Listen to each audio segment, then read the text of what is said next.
Get him out of here. He's just the janitor. They laughed when the janitor stepped near the boardroom screen, said he was just maintenance, and ordered him back to the service hall while billion-dollar investors waited. Then, the screen went black. Because power doesn't always wear a tailored suit. By the way, where are you watching from? Tell me in the comments below. Before I show you the exact moment the boardroom projector died and why only the janitor knew how to bring it back, understand this. What looked like a simple technical glitch was something far deeper. Something stitched into the bones of the building itself. The room had been gleaming seconds earlier. Glass walls, polished marble, the long obsidian table reflecting the skyline. Now the screen at the front of the boardroom flickered once, twice, and then surrendered to darkness. The investors' faces glowed faintly blue from frozen tablets. A low murmur rippled through the room. At the far end of the table stood Rowan Elias Cade. He wore a Navy maintenance uniform, sleeves rolled just above his wrists, a badge clipped to his chest. A cart of cleaning supplies idled beside the doorway, mop bucket wheels still damp from the executive corridor.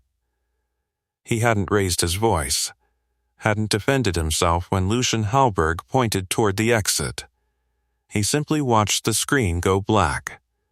Security hesitated near him, unsure whether to drag him out or stay put.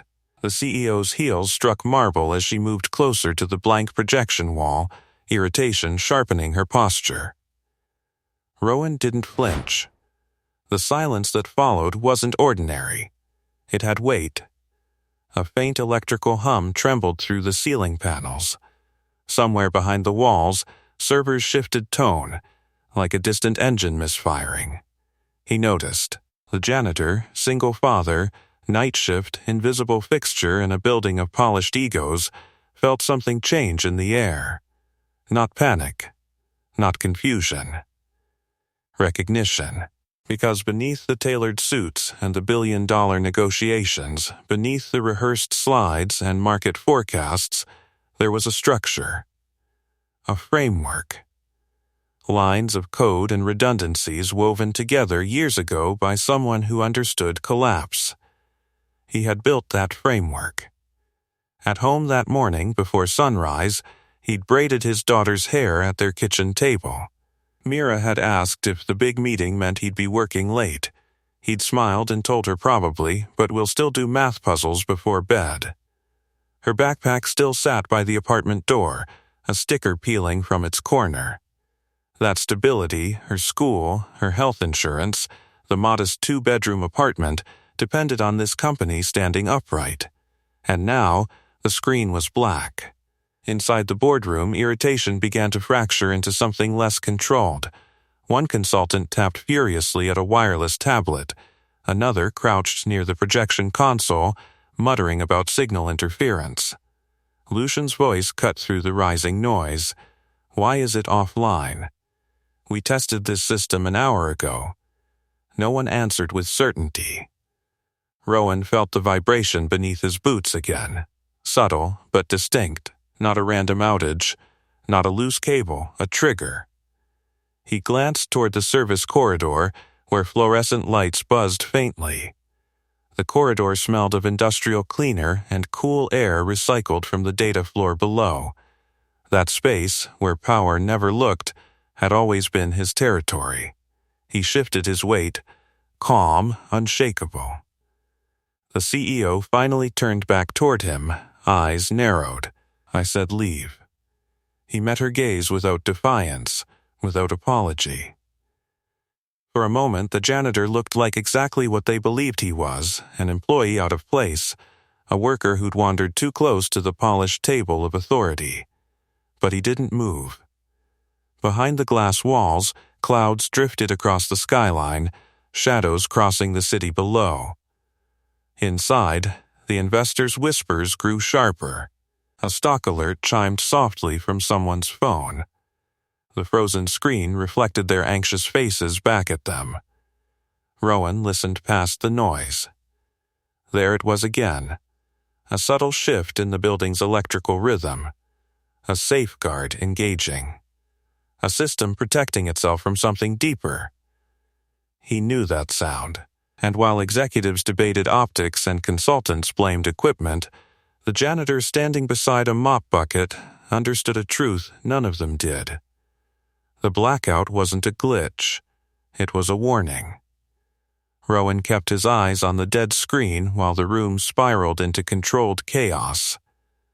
One consultant unplugged and reconnected cables with shaking hands. Another demanded access credentials from an assistant who looked ready to cry. The low hum beneath the floor deepened, then steadied into a rhythm that made his pulse slow instead of race. Lucian Halberg stepped back from the wall, jaw tight. Fix it, now. We'll live in 7 minutes. We're trying. Calder Voss snapped, already sweating through his tailored jacket. The server cluster isn't responding. Rowan exhaled slowly, not responding. That was wrong. The cluster was designed to respond even under stress, especially under stress. He shifted his gaze toward the recessed panel near the corner of the room, the access point most executives didn't even know existed, the one tied directly to the internal redundancy layer. Security moved closer to him again. "Sir, you need to. It's not the projector," Rowan said quietly. The guard hesitated. Calder shot him a glare. "Stay out of this." Rowan didn't bristle.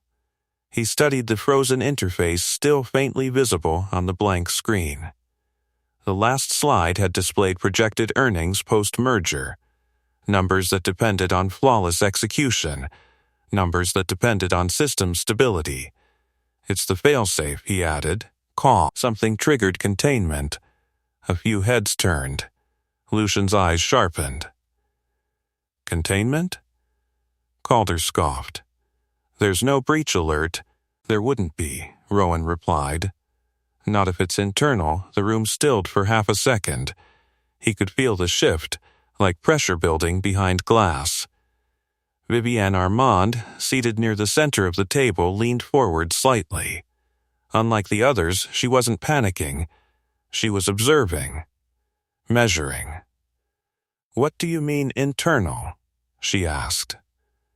Rowan chose his words carefully. The system was built to isolate itself if an unstable update compromises core architecture. It cuts external display access first. Calder laughed under his breath. "You read that on a blog?" The hum beneath the floor intensified briefly, then stabilized again. Rowan felt it through his boots, through the polished tile. The building wasn't failing, it was protecting itself. Lucian crossed her arms. "You're telling me our infrastructure shut itself down? I'm saying it's doing exactly what it was designed to do." The words hung in the air. Calder slammed a palm on the console. "We don't have time for this. I need admin override." "You won't get one," Rowan said. "Not from the top layer." Lucian's gaze hardened. "And how would you know that?" "Because I built it." The answer stayed behind his teeth. Instead, he glanced toward the service corridor again. Beneath that corridor, 2 floors down, was the primary data vault, a space no executive ever visited, cold, loud, alive with blinking indicators and airflow. He had walked that floor 1,000 times years ago. Stock alerts chimed again, this time louder, more frequent. One investor muttered, "If this presentation doesn't resume." Lucian's composure cracked slightly. "Calder, give me something." Calder swallowed. The update this morning shouldn't have affected redundancy. It was minor, just cost optimization for processing load, cost optimization. Rowan felt a tightening in his chest. "What did you modify?" he asked. Calder hesitated. "Load balancing parameters." Rowan nodded slowly. "Across all nodes?" "Yes." He closed his eyes for a fraction of a second. Of course it triggered. "You flattened the adaptive thresholds," he said. "The system would interpret that as structural instability." Calder's expression faltered. "That's not. It is, Rowan replied evenly. You removed variance tolerance. Vivienne looked from one man to the other. Is he correct? Calder's silence was answer enough. Lucian's voice sharpened. Why wasn't I told that would cause shutdown? It shouldn't have, Calder insisted. Not if the original architecture wasn't overly sensitive. Rowan felt the sting of that word, overly sensitive. He stepped forward before security could stop him. It isn't sensitive, it's protective. There's a recovery partition that can be accessed manually. Lucian's gaze cut toward him. And you just happen to know that? He met her eyes without blinking. Yes. The room felt smaller now, tighter. Vivienne studied him carefully. How? Rowan hesitated, then answered with measured restraint. Because I've seen this pattern before, that wasn't a lie. Silence settled again, heavier this time. Investors shifted uneasily. One whispered, We're losing credibility by the minute. Lucian glanced at the frozen screen, then back at Rowan. Doubt flickered behind her irritation. He could feel the building holding its breath. If you think I should try something, he said quietly, I'll need access to the lower partition. Not through this console. Calder bristled. We can't let maintenance staff touch core systems. Rowan didn't react to the word maintenance. He simply looked at the board chair. Vivienne's fingers tapped once against the table. Then she spoke. Let him explain exactly what he intends to do. And if you're still here watching this unfold, subscribe with the bell on. Because what's about to happen beneath this tower will change how they see the man holding a mop. Rowan drew a slow breath. First, he said, We need to go downstairs. The words lingered in the charged air. Lucian didn't move immediately. Her gaze flicked to Calder, then to Vivienne, calculating optics, risk, control. Outside the glass walls, the skyline shimmered in late afternoon light, indifferent to the crisis unfolding 30 floors above ground. Downstairs where? Lucian asked, tone clipped. The primary data vault, Rowan replied. 2 levels below infrastructure. The manual recovery partition isn't accessible from this interface. Calder shook his head. That area's restricted. Only senior tech and executive clearance. It was built with physical access in mind, Rowan interrupted gently. In case remote credentials were compromised, Vivienne rose from her seat. The soft scrape of her chair against marble sounded louder than it should have. How do you know that? Rowan felt every eye on him. Because I wrote the contingency protocols after a breach simulation nearly bankrupted us. Instead, he said, I've worked in buildings like this before. Not a lie. Not the whole truth. Lucian stepped closer, heels clicking sharply. You're asking me to walk into a server vault based on intuition? I'm asking you to consider that your consultants can't fix this from here, he answered calmly. A phone buzzed on the table. Then another. Stock notifications again. The merger announcement was minutes from imploding publicly. The hum beneath the floor vibrated faintly through Rowan's boots. Steady. Controlled. The system wasn't collapsing. It was waiting. Vivienne's eyes narrowed slightly, not with suspicion but recognition. If he's wrong, we've lost 10 minutes. If he's right, we regain the presentation before market close. Lucian exhaled through her nose. Pride warred with urgency. Calder muttered, This is absurd. Rowan met Lucian's gaze again. You can send security with me. A beat passed. Fine, Lucian said at last. 5 minutes. That's all you get. Security moved toward the door. Rowan stepped into the service corridor. The sterile scent of cleaning solvent replaced by cool, recycled air. The executive murmurs faded behind him, replaced by the mechanical heartbeat of the building. The elevator ride down was tight and silent. Lucian stood rigid beside him, arms crossed. Vivienne watched him openly now, curiosity overtaking doubt. You said the system is protecting itself, Vivienne said quietly. It is, he replied. From what? He hesitated. From instability introduced at the core, Lucian stiffened slightly. You're implying executive error.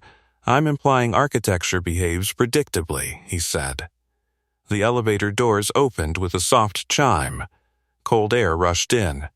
The data levels stretched before them, rows of steel racks humming with life, indicator lights blinking in disciplined patterns. The sound here was constant, like controlled wind moving through metal forests. Lucian's heels clicked hesitantly against the grated floor. She clearly had never been here. Rowan inhaled deeply. This place felt familiar. Alive. Years peeled away in an instant. He could almost see his younger self walking these aisles at 2 a.m, coffee in hand, rewriting lines of code while the city slept. Mira had been a toddler then, his wife still alive, the future still intact. He stepped toward a panel at the far end of the vault. Calder scoffed softly. There's no interface there. There isn't for you, Rowan said. He crouched and ran his fingers along the seam of the metal casing. The steel was cool beneath his touch. He pressed firmly at a nearly invisible indentation. A faint click answered. Lucian's posture shifted. The panel slid open, revealing a manual override port concealed behind layered shielding. Vivienne's breath caught. That wasn't on the system map. It wouldn't be, Rowan replied. He stood slowly, meeting Lucian's eyes. This building was designed with redundancy beyond what's documented. Because sometimes, he added quietly, leadership makes decisions under pressure. Lucian's jaw tightened. Are you suggesting I'm stating fact? Calder stepped forward. Even if this exists, you can't access it without root credentials. Rowan reached into his uniform pocket. For a second, Lucian's expression hardened, security tensed, but he withdrew only a small, worn flash drive attached to a faded keychain. It wasn't flashy, no corporate logo, just brushed metal dulled by years. Vivienne's gaze sharpened. What is that? A recovery key, he said. Calder laughed. There's no such thing. There is, Rowan answered. He knelt again, plugging the device into the concealed port. The vault's hum shifted, subtle but undeniable. Lights flickered across the nearest server rack in a synchronized wave. Lucian took an involuntary step back. What did you just do? She demanded. He remained focused on the blinking indicators. I'm waking up the partition you forgot existed. Above them, 30 floors up, the boardroom screen would still be black. But here, in the place power never looked, the system began to respond. And for the first time since the blackout, Lucian Halberg wasn't the most informed person in the room. The server racks pulsed in staggered rhythm, green indicators chasing one another like a current finding its path. The low mechanical hum deepened, then steadied into something cleaner. Controlled. Rowan stayed crouched beside the open panel, eyes scanning the diagnostic sequence streaming across a narrow embedded display. Lines of system text flickered in disciplined rows, confirming what he already knew. Containment protocol active. Core shield intact. External display locked. Behind him, Lucian folded her arms tighter. Talk to me. What is happening? The system isolated the presentation layer when the adaptive thresholds flattened, he said without looking up. It interpreted the update as structural instability. Calder let out a frustrated breath. That update was minor. It wasn't minor to the architecture, Rowan replied calmly. You removed variance tolerance across all nodes. The system couldn't compensate. Vivienne stepped closer, the cold air brushing against her tailored suit. Can it be reversed? Yes, Rowan answered, but not by forcing admin override. That would trigger full lockdown. Lucian's voice sharpened. And how do you know that? He paused, then rose slowly to face her. Because I designed the escalation ladder. The words landed heavier than the hum of the machines. Calder blinked. Designed? Rowan met Lucian's gaze directly now. No defiance, no apology, just truth. Years ago, silence spread through the vault like a held breath. Vivienne studied him carefully. "You're saying you built this system?" "I built its core framework," he said evenly, "including the manual recovery partition." Lucian's expression shifted, first disbelief, then something sharper. "That's impossible." "The architect left before my tenure." "Yes," Rowan replied. The realization moved across her face in slow degrees. The janitor, the mop bucket, the quiet man who worked nights. Calder stepped back slightly. "If that's true, why are you?" "Because my wife died," Rowan said quietly, "and I needed hours that let me raise my daughter." The words were simple. They didn't ask for sympathy. They didn't demand admiration. They just existed. The vault seemed colder suddenly. Vivienne's posture softened, just barely. "And you never disclosed this?" "I wasn't asked," he answered. Lucian's jaw tightened. Pride collided with emerging clarity. "You expect me to believe you walked away from a position like that to clean floors?" "I walked away from 70-hour weeks," he corrected gently. "Not from competence." A faint chime echoed through the vault. Rowan turned back to the panel. The recovery partition had fully initialized. He navigated the interface with steady precision, fingers moving with muscle memory honed years ago. Calder hovered behind him. "What are you accessing?" "The forensic log tied to the update," Rowan replied. "We need to confirm root cause before restoring display." Lucian crossed her arms again, but the gesture lacked its earlier authority. "Just bring the screen back online." "If I do that without restoring adaptive thresholds," he said, "the system will shut down again within minutes." Vivienne nodded once. Let him finish. Rows of data scrolled upward. Timestamps, authorization codes, digital signatures. Rowan's eyes narrowed slightly. There it was. He stepped aside so they could see. The log clearly displayed executive-level approval for the load balancing modification, signed digitally under Lucian Halberg's credentials. Calder swallowed. "That doesn't mean—" "It means," Rowan said quietly, "the change originated at the top." Lucian stared at the screen. "I authorized a cost optimization, not a shutdown. The architecture doesn't differentiate intent," Rowan replied. "Only structural impact." The hum of the servers steadied further, as if affirming his point. Vivienne's voice lowered. "If we restore this, can the presentation resume?" "Yes," Rowan said. "And the forensic trail will display on the boardroom screen first. It's tied to transparency protocol." Lucian's head snapped toward him. "Transparency protocol?" He met her gaze again.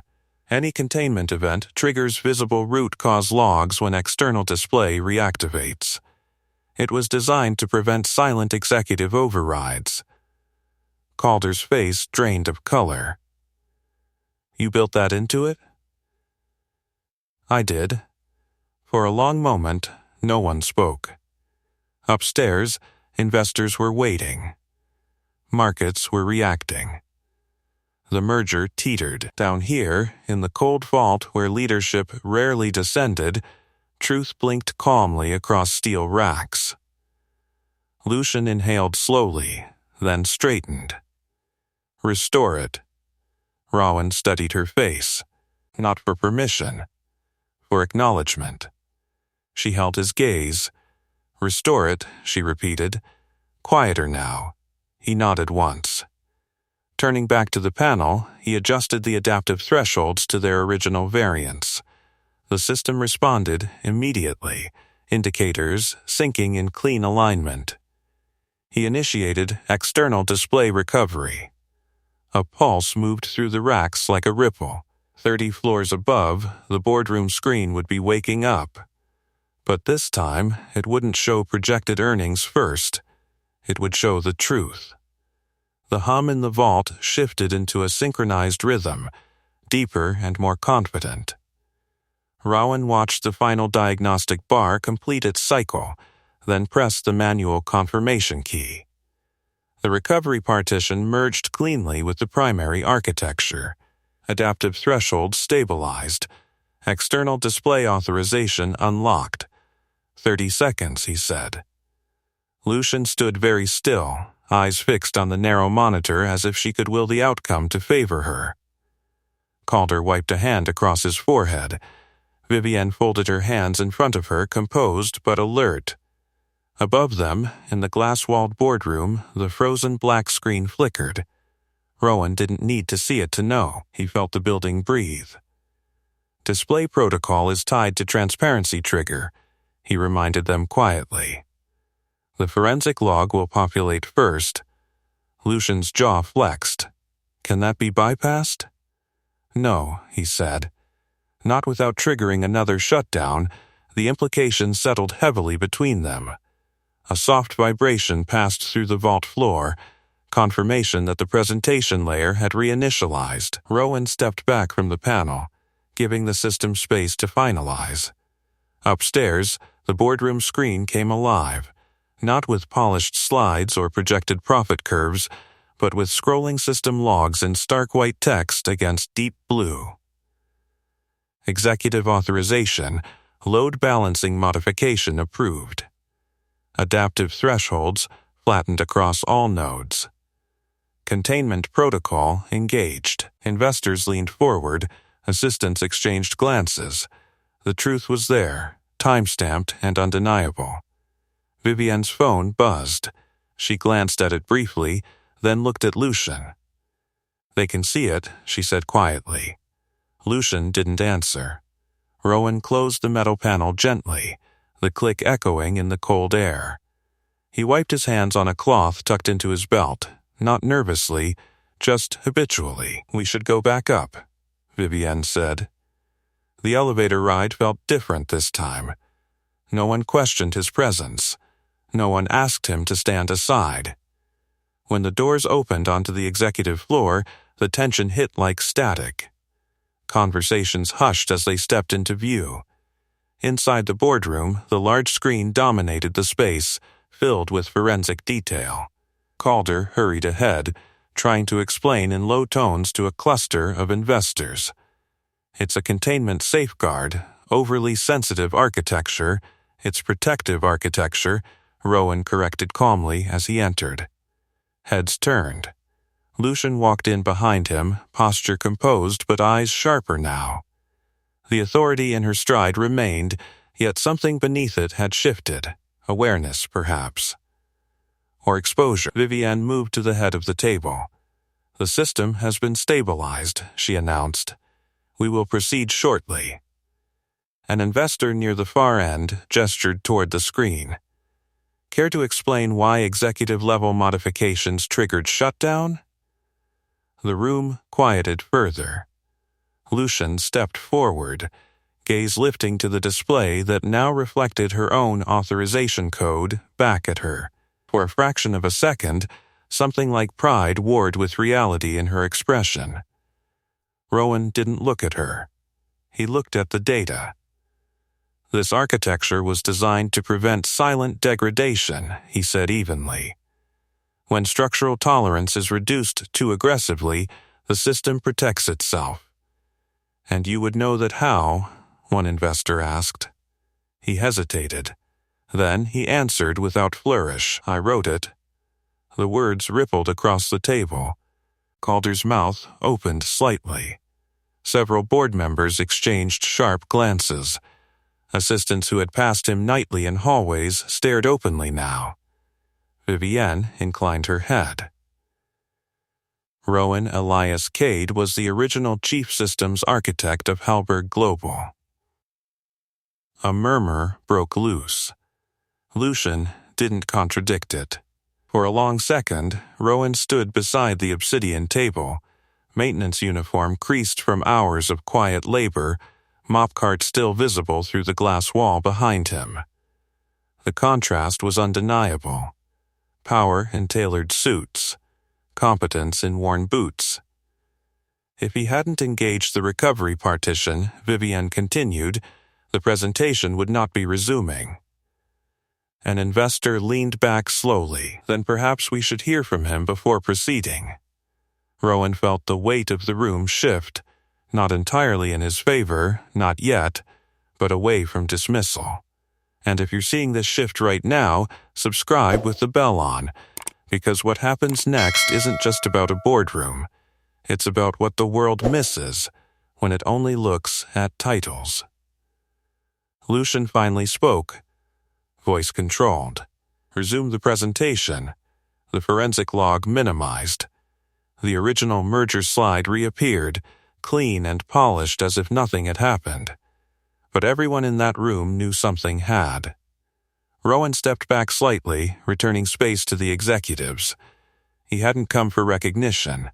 He'd come to keep the building standing. Still, as Lucian began speaking to investors again, her tone carried a new edge, measured, careful. The screen glowed steadily now, adaptive thresholds restored, infrastructure intact. Poetic justice didn't roar. It settled quietly. The janitor they had ordered out had restored the billion-dollar meeting. And every person in that room had witnessed it. The presentation resumed, numbers sliding across the screen with polished confidence. But the air felt different now. Investors no longer leaned back in casual authority. They leaned forward with sharpened attention. Assistants typed more carefully. Even the subtle hum of the climate control seemed louder against the tension left behind. Rowan remained near the wall, close to the service corridor door. He didn't reclaim a seat at the table. He didn't ask for acknowledgement. His maintenance cart stood visible through the glass, a quiet reminder of where he had been told to return. Lucian spoke smoothly about projected growth and strategic alignment, but there was restraint in her cadence. When a question arose about infrastructure reliability, her eyes flickered, just briefly, toward him. System integrity has been fully restored, she said, with internal review measures implemented immediately. Internal review. Vivienne's pen tapped once against the table, including oversight of executive-level modifications, she added. A few investors nodded. Calder shifted in his seat, suddenly less vocal than before. The merger discussion moved forward, but it no longer dominated the room. Something else did, the awareness that authority had almost destabilized itself. When the final vote concluded and tentative approval was secured, applause came politely, not exuberantly. Relief, not triumph. Lucian dismissed the broader attendees. Board members remain, assistants and investors filtered out. The door shut with a firm click. The skyline beyond the glass had shifted into deeper amber tones. Afternoon was fading. Rowan turned to leave as well. Stay, Vivienne said. He paused. Lucian inhaled slowly before speaking. You built the core architecture. Yes, and you never disclosed that to HR? He met her gaze evenly. I resigned. I didn't erase my fingerprints. Silence settled. Vivienne folded her hands. Why didn't you return to the role when circumstances stabilized? He thought of Mira at the kitchen table that morning, of braiding her hair before school, of evenings that belonged to homework and quiet laughter instead of endless emergency calls. My circumstances didn't stabilize, he said quietly. They changed. Lucian studied him with a look that was no longer dismissive. It was assessing. You understand, she said, that had this not been corrected, the merger would have collapsed. Yes, and you stepped in anyway. I stepped in because collapse would affect everyone, he replied, including people who don't sit at this table. The words lingered. Vivienne nodded slightly. Including your daughter. He didn't flinch at the mention. Yes. Lucian's posture shifted almost imperceptibly. For the first time since he'd known her, her authority didn't feel like armor. It felt like weight. Calder cleared his throat. The update was industry standard. It was cost-driven, Rowan corrected calmly. Standard isn't the same as safe. Calder fell silent. Lucian walked slowly to the head of the table, fingertips brushing the polished surface. If we were to consult you formally, she began, would you be willing to review the entire infrastructure? Rowan considered the question. Not the prestige, not the salary, the time. My schedule is structured around my daughter, he said. I won't return to 70-hour weeks. That wasn't the question, Lucian replied. It's part of the answer. Vivienne allowed a faint smile. Lucian faced him fully now. You'd have autonomy, advisory authority, oversight on system-level decisions, and transparency protocols remain intact, he added. A pause. Yes, she said. The boardroom felt smaller, more honest. Poetic justice rarely announces itself with applause. Sometimes it arrives in quiet reversals, where the one ordered out becomes the one consulted. Rowan glanced toward the darkened corner of the room, where his reflection faintly mirrored against the glass. Uniform. Rolled sleeves. Calm eyes.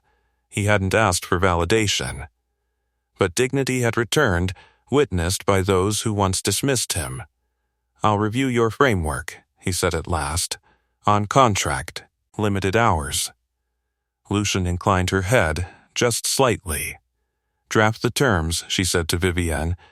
Outside the glass walls, the maintenance cart remained parked exactly where he'd left it, a symbol of labor in a room designed for leadership. He moved toward it. Lucian's voice stopped him. Rowan, he turned. A beat passed before she spoke again. Thank you. The words weren't dramatic, they weren't loud, but they were public, spoken in front of the board. He gave a small nod. It's your building, he said. I just helped it remember how to stand. As he pushed the cart toward the corridor, the wheels rolled softly over marble. No one laughed this time. No one pointed toward the exit. Behind him, executives sat with the quiet realization that power had nearly failed, and that the person they overlooked had held it steady. Down the hallway, fluorescent lights buzzed gently. The scent of cleaning solution returned, the world of labor, of unseen effort. Yet something fundamental had shifted, not in the architecture, in the room that controlled it. The boardroom door closed behind him with a muted click, sealing in executive murmurs and the low hum of recalculating strategy. Out in the corridor, fluorescent lights cast their steady glow across polished marble. The building felt the same as it had that morning, elegant, towering, indifferent. But it wasn't the same. Rowan pushed the maintenance cart forward, its wheels whispering against the floor. His hands were steady on the handle. No tremor, no rush of triumph, just the quiet after a storm that had almost torn through something fragile. At the far end of the hall, 2 junior associates stood near the espresso station. They fell silent when they saw him. One gave a small nod, uncertain, respectful. The other looked away quickly, embarrassed by memory. He didn't linger. Inside the boardroom, voices rose again, not chaotic now, but sharpened. Through the glass, he could see Lucian standing at the head of the table while Vivienne spoke with controlled intensity. Calder sat farther down, posture diminished. Accountability had entered the room. Rowan turned into the service corridor, the air cooler, less perfumed. The scent of disinfectant replaced cologne and expensive coffee. The sounds shifted too, no polished speeches here, just the steady hum of infrastructure. His phone vibrated in his pocket. He paused beside a linen cabinet and checked it. A message from Mira. Did your big meeting go okay? He stared at the screen for a moment, thumb hovering before he typed back. Yes, it went fine. I'll be home for math puzzles. 3 dots appeared almost instantly. You promised. A faint smile touched his face. I don't break promises. He slipped the phone back into his pocket and resumed walking. The elevator at the end of the corridor chimed softly as doors opened. 2 maintenance workers stepped out, glancing at him with curiosity. "Everything good upstairs?" one asked. He considered the question. "Getting there," he said. They nodded, unaware of how literal that answer was. Back in the boardroom, the tone had shifted from defensive to strategic. Vivienne's voice carried through the glass faintly as she emphasized governance review. Lucian listened, not arguing, not interrupting. For someone accustomed to command, listening was a visible adjustment. Rowan reached the janitorial closet and parked the cart. He rinsed the mop head in cool water, the simple act grounding him. Water swirled down the drain with quiet finality. Moments later, footsteps approached. He didn't look up immediately. Vivienne stood in the doorway. "You're difficult to categorize," she said. He wrung out the mop, methodical. "I'm not trying to be categorized." She stepped inside, careful not to brush against the cleaning supplies. "Lucian will face pressure after today, she should," he replied calmly. Vivienne studied him. "You don't sound angry." He paused, leaning the mop against the wall. "Anger doesn't stabilize systems." A faint exhale, almost a laugh, escaped her. "You realize you changed more than infrastructure today," he met her gaze. "That wasn't the objective, but it's the outcome," she said. Silence lingered between them. In the auditorium, Vivienne continued, "We'll address staff tomorrow morning. Transparency matters now," he nodded once. "It always did." She hesitated. "If Lucian resists deeper reform, the board won't." The statement carried weight, an unspoken promise. Rowan didn't respond immediately. His thoughts drifted briefly to Mira's small kitchen table, to homework sheets and chipped mugs. Stability didn't come from applause, it came from consistency. "I'm not here to dismantle anyone," he said finally. "I'm here to make sure shortcuts don't dismantle everyone else." Vivienne inclined her head. "Understood." As she left, the corridor returned to its quiet rhythm. Rowan finished wringing out the mop and closed the closet door. Through the distant glass of the executive wing, he could still see Lucian standing alone near the head of the table now, the others having dispersed. She stared at the skyline, hands braced against polished wood. For the first time since he'd known her, she looked less like a figure carved from certainty, and more like someone recalibrating. He didn't pity her. He recognized the moment. Architectures, corporate or personal, only strengthen after stress reveals their flaws. Rowan picked up his cart again and began moving down the hallway toward the elevators. The building's hum felt steady beneath his boots. Balanced. Tomorrow there would be meetings. Policies reviewed. Oversight committees formed. Tonight there would be math puzzles and a promise kept. As the elevator doors slid open, he stepped inside, alone. The reflection staring back at him in the mirrored wall wasn't that of a man elevated. It was a man anchored, and sometimes that was the greater power. The elevator doors slid shut with a soft metallic sigh, sealing him inside a narrow box of mirrored walls and humming cables. Rowan stood alone, the maintenance cart beside him, fluorescent light casting pale reflections across steel. His phone vibrated again. Another message from Mira. "Don't forget the puzzles, I'm practicing fractions." He smiled faintly. The world upstairs, glass walls, executive pressure, market volatility, felt distant compared to that simple reminder. The elevator chimed as it descended past the executive floors, past mid-level management, toward the quieter layers of the building. Yet before it reached the lobby, it jolted to a stop. A brief flicker, not darkness, just hesitation. Rowan's posture stiffened. The hum beneath his boots shifted, subtle but wrong. The adaptive thresholds had stabilized earlier. He had confirmed it. The recovery partition merged cleanly. So why? The elevator lights steadied again, but the pause lingered in his mind. When the doors opened onto the main lobby, Lucian was standing there. She had removed her blazer. Without it, she looked less armored, more human, but her eyes were sharp. "We have another problem," she said. He didn't ask what kind. "The external audit servers are spiking," she continued. "Calder says it's residual instability." Rowan stepped out of the elevator slowly.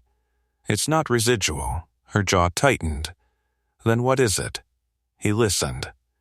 Beneath the lobby's polished calm, the soft fountain trickle, distant footsteps, low conversation, there was a faint distortion in the building's mechanical rhythm, a slight surge pattern. "Someone attempted a forced override after the restoration," he said. Lucian went still. "That's not possible. It is if someone's trying to suppress the transparency logs." Her expression darkened. "Calder." "Maybe," Rowan replied evenly. "Or someone protecting exposure." Lucian's gaze hardened, not at him this time, but inward. Calculation replaced dismissal. "What do you need?" she asked. It wasn't arrogance now, it was urgency. "Access to the external audit interface," he said, "and authority to suspend all non-essential network activity."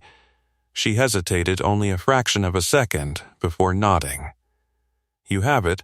They moved quickly toward the executive stairwell instead of the elevator. Their footsteps echoed against concrete walls, sharp and purposeful. Halfway up, Lucian spoke without looking at him. "If this becomes public—" "It already is," he interrupted gently. "Markets react faster than PR." She didn't argue. They entered a smaller operations room adjacent to the boardroom, walls lined with monitors displaying real-time metrics. Calder stood inside, speaking rapidly into a headset. "It's just traffic congestion," he insisted. "Normal surge." Rowan stepped toward the central console. "No, it isn't." Calder scowled. "You again." Lucian's voice cut cleanly through the tension. "Stand down." Calder froze. Rowan scanned the data streams. There, anomalous packets targeting the forensic log archive. "Someone's trying to bury the containment event," he said quietly. Lucian's eyes widened slightly. "Can they?" "Not if we isolate now." He began issuing commands with controlled precision, fingers moving steadily across the interface. Adaptive firewalls re-engaged, audit servers rerouted, external access narrowed to read-only channels. The spike pattern shifted. Calder swallowed. "You're locking executive override." "Yes," Rowan replied, "including yours." The room went silent. Lucian didn't object. The monitors stabilized one by one, metrics settling back into healthy ranges. Rowan exhaled slowly. "It's contained," he said. Lucian studied the screens, then looked at him, not as a subordinate, not as a threat, but as something else entirely. An equal. "If that attempt had succeeded?" she asked. "The log would have fragmented," he said. "It would appear like the blackout was random. No accountability." Calder's face paled. Lucian removed the headset from his hand. "You're done for today," she told him. Calder opened his mouth to protest, then closed it. He left. Silence remained. Lucian turned back to Rowan. "You locked my override authority, yes, and you expect me to accept that?" He met her gaze evenly. "If you don't, the system doesn't work." A long pause. Then, unexpectedly, she nodded. "Good," she said. The word carried weight. Because power had just chosen integrity over control. If you're still watching this shift unfold, subscribe with the bell on, because leadership isn't about titles. It's about who protects the structure when it's under pressure. Lucian stepped back from the console. Tomorrow morning. Full staff address. Transparency. Rowan nodded once. Outside the operations room, the boardroom lights glowed steadily. The building's hum had returned to balance. Clean. Stable. Poetic justice wasn't finished yet. But it was no longer fighting for space. It was setting the rules. The monitors in the operations room held steady, green indicators aligned in disciplined rows. Rowan removed his hands from the console, letting the system run without interference. No spikes, no hidden surges, just clean architecture doing what it had been built to do. Lucian remained beside him, arms no longer crossed, posture no longer rigid. She watched the stabilized metrics as if seeing them for the first time, not as background noise but as the foundation beneath every decision she made. The override attempt, she said quietly, wasn't authorized by me.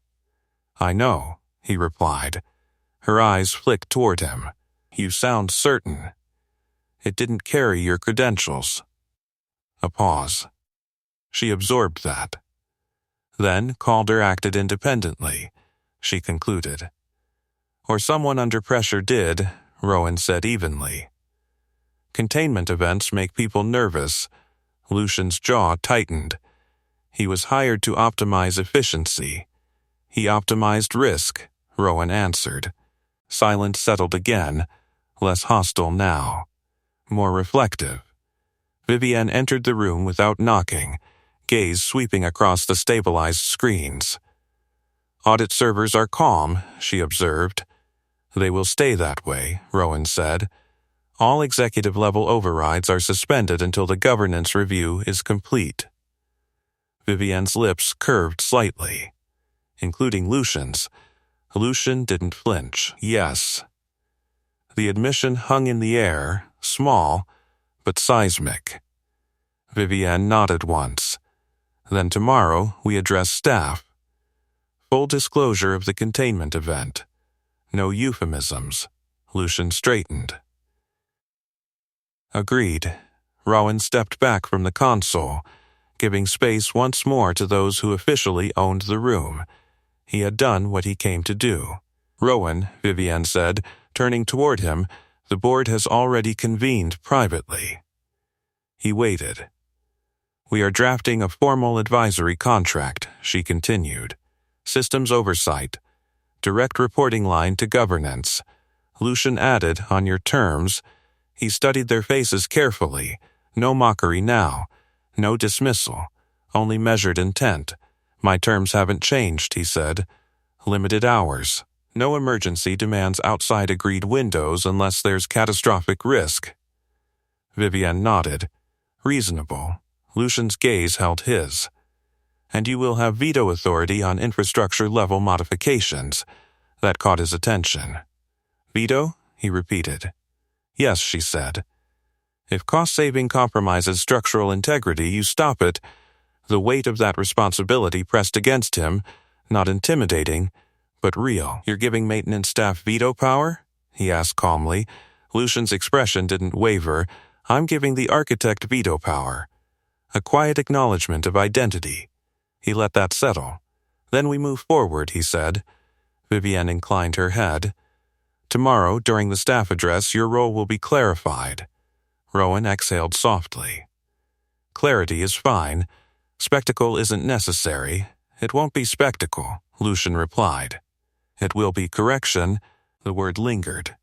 Correction. Not revenge, not humiliation, correction of imbalance. Through the glass wall, he could see employees moving cautiously through the executive corridor. Word had spread. Whispers traveled faster than official memos. The janitor who restored the merger. The man who built the system. He felt none of the rush others might have. No surge of ego, just a steady alignment. His phone buzzed again. Mira, I finished my homework early. He typed back quickly. Save some energy for puzzles. Lucian noticed the faint smile he couldn't quite suppress. Your daughter, she said. Yes. She'll be proud. He considered that. She just wants me home on time. Lucian absorbed that with a quiet nod. Vivienne glanced at the clock on the wall. We'll finalize documents tonight. HR will coordinate in the morning.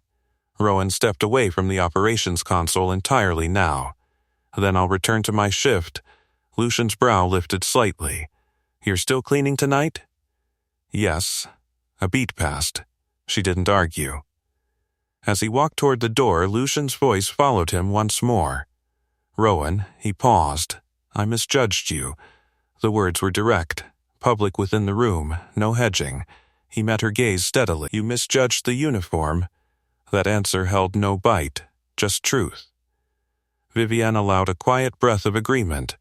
He left the operations room and stepped back into the corridor. The building lights glowed steady now. No flicker, no hum of imbalance. Employees who passed him looked differently, some with curiosity, others with new respect. One assistant offered a small, sincere smile.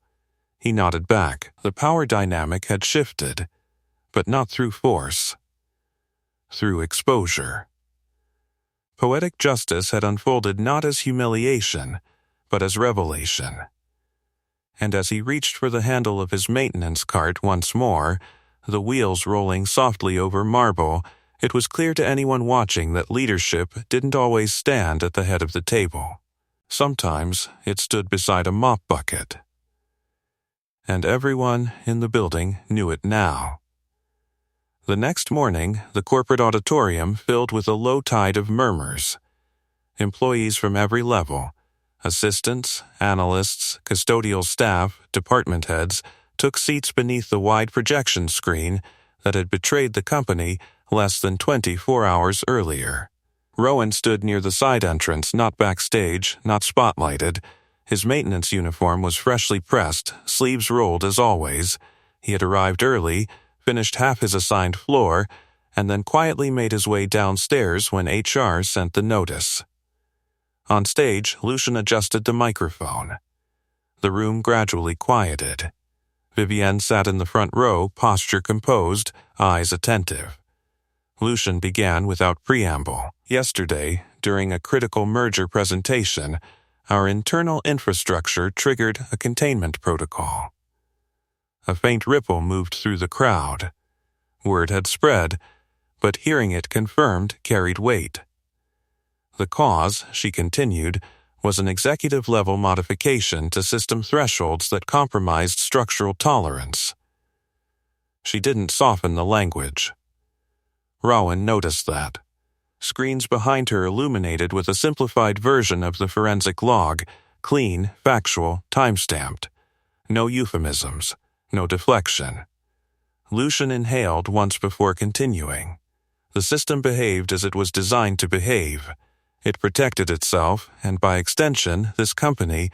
Her gaze shifted slightly, scanning the audience until it found him. Because it was built with integrity. A pause, and because the architect of that integrity was present, a spotlight didn't swing toward him. No dramatic music swelled. But hundreds of heads turned. Rowan felt the weight of their attention settle across his shoulders. Lucian stepped slightly aside. Rowan Cade. She didn't add titles, didn't list credentials, just his name. He didn't move immediately. He hadn't asked for this, but silence stretched, and remaining hidden would turn humility into avoidance. So he stepped forward, not onto the stage, just into clearer view near the aisle. A murmur rose again, softer this time. Recognition dawning across faces that had passed him in hallways without seeing him. Lucian's voice remained steady. Rowan designed the core architecture that prevented yesterday's update from causing catastrophic failure. No applause yet, just listening. He also intervened when unauthorized override attempts threatened transparency. That detail sharpened the room's awareness. Calder was not present. Rowan met Lucian's gaze briefly. She didn't look defensive. She looked resolute. "Effective immediately," she said. "Rowan will serve as systems integrity advisor to the board, with full veto authority over infrastructure-level modifications." This time, applause came. It wasn't explosive. It wasn't forced. It built slowly, employees glancing at one another, nodding, then clapping with increasing certainty. Rowan raised a hand slightly, not to stop it, but to temper it. When the room quieted, Lucian gestured subtly. Would you like to say anything? He hadn't prepared remarks. He stepped closer to the stage but didn't climb it. His voice carried without the microphone, steady, unhurried. Yesterday wasn't about a screen going dark, he said. It was about what happens when pressure leads to shortcuts. The auditorium stilled completely. Systems, corporate or otherwise, are only as strong as the values they're built on. Transparency isn't a punishment. It's protection. Employees exchanged glances. He continued, every role in this building matters. Infrastructure doesn't care about titles. It responds to decisions. A subtle shift passed through the crowd, maintenance staff sitting a little straighter, junior analysts nodding quietly. I'm not here to replace leadership, he added. I'm here to make sure the structure holds. Lucian listened without interruption. When he finished, there was no dramatic flourish, just a collective understanding settling across the room. Applause followed again, stronger now. He stepped back. Lucian returned to the microphone. We will conduct a full governance review. Transparency will remain non-negotiable. Vivienne nodded once from the front row. As the meeting concluded, employees began to rise from their seats. Some approached Rowan hesitantly, offering handshakes, brief words of respect. A custodian from the night crew clasped his shoulder firmly. About time, the man muttered quietly. Rowan allowed a faint smile. Across the room, Lucian watched these interactions without impatience. If anything, there was contemplation in her expression. The auditorium slowly emptied. As Rowan turned toward the exit, Mira's voice echoed faintly in his memory. Don't forget the puzzles. He checked his watch. He wouldn't. Behind him, the screen that had once gone black now displayed a simple message. Integrity is infrastructure. Poetic justice had not humiliated. It had illuminated. And in that light, leadership looked different. The auditorium doors closed behind him, muting the lingering applause and low conversations into a distant hum. Rowan stepped into the open-air terrace that wrapped around the lower level of the tower. Morning sunlight stretched across the city, catching glass and steel in soft gold. His phone buzzed again. Mira. Did you finish the big meeting? He leaned against the cool railing and typed back. Yes, I'll be home early. A pause. Then? Promise? He smiled. Promise. Inside, the building felt steadier than it had in months, not because the architecture had changed overnight, but because the people inside it had. Footsteps approached. Lucian joined him on the terrace. No entourage, no assistants trailing behind her. The staff response was strong, she said. It was honest, he replied. She rested her hands lightly on the railing, eyes scanning the city below. I underestimated how closely people were watching. They always are, he said. A faint exhale escaped her, not frustration. Reflection.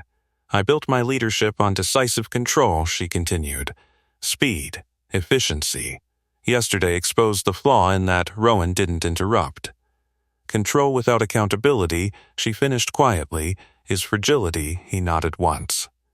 Architecture punishes fragility, she looked at him sideways. And people? They do too. Eventually, silence settled, not tense this time. Thoughtful.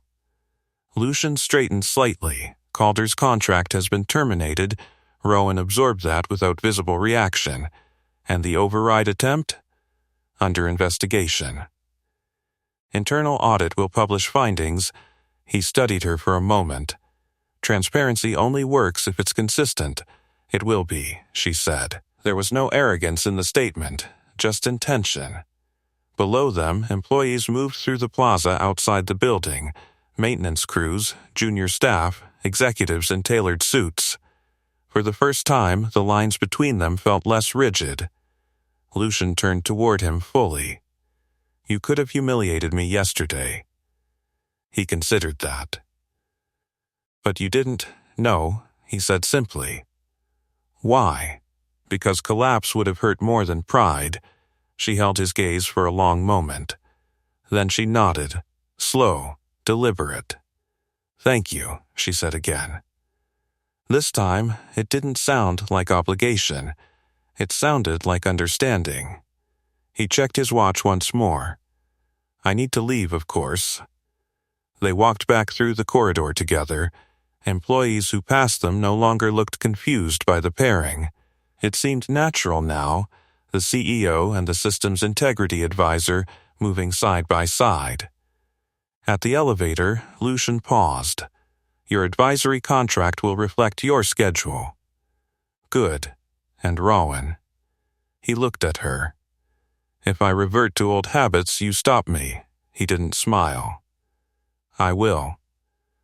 The elevator doors slid open. He stepped inside alone. As the doors closed, he caught a final glimpse of her standing upright in the corridor, not towering, not imposing. Grounded. The ride down felt smoother than the one the day before. No flickers, no jolts. When he stepped into the lobby, several employees nodded respectfully. A receptionist offered a warm, genuine smile. Outside, the city air felt different, lighter. He walked toward the subway entrance instead of the executive parking garage. The rhythm of ordinary life resumed, street vendors calling softly, buses hissing to stops, distant horns blending into the city's constant melody. At home, the apartment door swung open before he even reached for his keys. Mira launched into his arms. "You're early. I said I would be." She pulled back just enough to study his face. "Did you fix it?" He brushed a loose strand of hair from her forehead. "Yeah." "I fixed it." "Because you're smart," she said matter-of-factly. "Because I pay attention," he corrected gently. Inside the apartment, sunlight streamed across the small kitchen table where math worksheets waited. He set his bag down and rolled up his sleeves again, not for servers or executives, but for fractions. As they worked through puzzles, her pencil tapping against paper, he felt the steady alignment he valued most. No applause here, no boardroom, just presence. Later that evening, when she fell asleep on the couch with a workbook still open beside her, he carried her to bed carefully. The apartment was quiet except for the faint hum of the refrigerator. He stood for a moment in the doorway of her room. Architecture didn't just exist in steel and code. It existed in promises kept. And this structure, this small, ordinary life, was the one he would always protect first. Morning light filtered through the thin curtains of the apartment, painting soft gold across the kitchen table. Rowan stood at the stove, flipping pancakes while Mira sat cross-legged on a chair, reviewing a spelling list with exaggerated seriousness. "Integrity," she read aloud, brow furrowed. "That's a big word." "It is," he said, sliding a pancake onto her plate. "But it's simple." She looked up. "What does it mean?" He considered the question carefully, the scent of warm batter and coffee filling the room. "It means doing the right thing," he said, even when no one's watching. She nodded as if filing that away for later use. "Like not peeking at my math answers?" Exactly like that, she grinned and reached for syrup. His phone vibrated on the counter. A message from HR, contract finalized. Board approval unanimous. Another from Vivienne, governance committee begins Monday. He silenced the notifications. Right now, there were pancakes to flip. Later that afternoon, he returned to Halberg Global. Not through the executive entrance. Not escorted. Not announced. He walked in through the same revolving doors he had used for years, nodding to the security guard who now greeted him by name. The lobby screen displayed a new message beneath the company logo. Integrity is infrastructure. Employees moved through the space with a subtle shift in posture. Maintenance staff weren't invisible. Junior analysts weren't hesitant to ask questions. A few executives stood in open discussion with department heads, sleeves rolled up. Lucian emerged from the elevator as he crossed the lobby. She walked toward him without ceremony.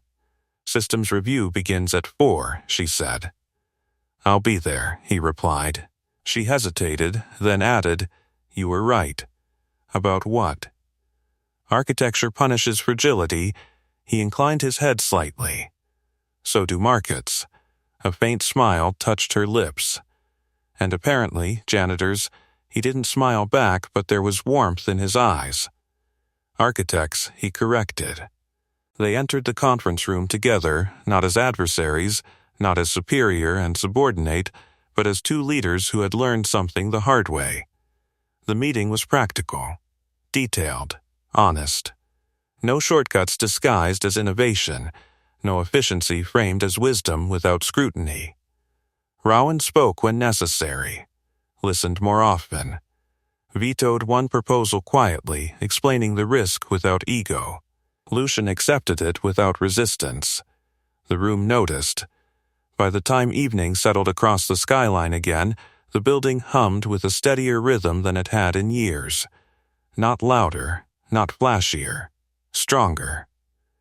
As Rowan stepped back into the service corridor to retrieve his cart, yes, he still kept it, an intern paused nearby. "Sir," she said cautiously, "is it true you designed the whole system?" He adjusted the handle of the cart. "I designed part of it," he answered. "Why didn't you ever say anything?" He looked at her, then down the hallway lined with fluorescent lights. "Because titles don't hold buildings up," he said. "People do." She nodded slowly, absorbing that. He pushed the cart forward, wheels rolling softly across marble that no longer felt like a boundary. Upstairs, in glass-walled rooms and quiet-board discussions, decisions would continue to shape the company's future. Down here, in corridors meant for labor, the foundation would remain steady. Power had learned to look where it once refused to. And a single dad who had once been dismissed as just a janitor had reminded an entire corporation what leadership actually meant. This isn't a story about a screen going black. It's about what happens when integrity turns the lights back on. If you've made it this far, ask me for the next story title. Subscribe and don't miss our next story, The Hospital Turned Away the Single Dad's Son. 10 minutes later, the chief surgeon froze. Trust me, you'll feel it. And tell me in the comments, what injustice should we tackle next?